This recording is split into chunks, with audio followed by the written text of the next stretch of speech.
If you're seeing the Epic Games Launcher setup wizard ended prematurely error, don't worry, because in this video I'm going to show you two simple fixes that can help you get the launcher installed successfully. This is a common setup problem, and it can happen when Windows blocks part of the install, when permissions are not set correctly, or when the normal installer just refuses to complete. The good news is that you can usually fix it quickly without needing advanced technical steps. If this video helps you out, please hit the like button and the subscribe for more easy software tutorials. It really helps the channel grow, and it tells me to keep making more guides just like this. Now let's jump right into the fix. The first method is the easiest, and for many users it works right away. Open the Microsoft Store on your Windows PC. Once the store opens, use the search bar at the top and type Epic Games Store. Make sure you search for the official Epic Games app, then click on the result that matches the launcher. From there, choose Install or Get and let Windows download it directly through the Microsoft Store. Installing it this way can avoid the setup wizard error because the store handles some of the permissions and installation process differently than the standalone installer.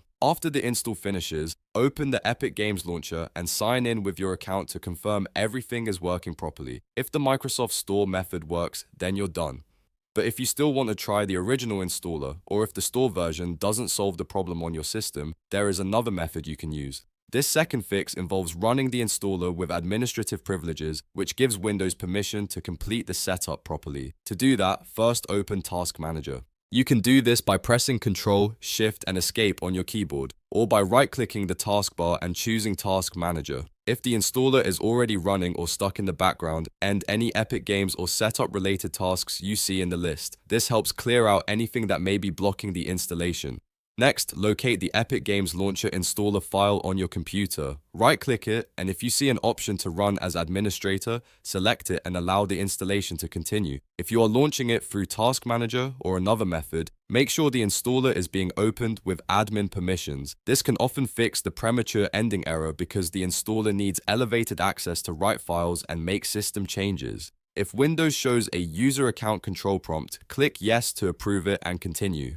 Then follow the on-screen setup steps again and see if the installation completes normally. In many cases, one of these two methods will solve the issue. Either the Microsoft Store install will bypass the broken setup process, or the administrator method will give the installer the access it needs to finish. If the error still appears after trying both, it may be worth restarting your PC and trying again, or checking for Windows updates before another install attempt. Those small steps can sometimes clear out temporary conflicts and help the setup complete successfully. So to quickly recap, if the Epic Games Launcher setup wizard ended prematurely, first try installing Epic Games Store directly from the Microsoft Store. If that does not work, try running the installer with administrative privileges and make sure no background tasks are interfering. I hope this guide helped you fix the problem and get Epic Games Launcher installed properly. If it did, please like the video, subscribe to the channel, and leave a comment if you want more troubleshooting tutorials like this one. Thanks for watching, and I'll see you in the next video.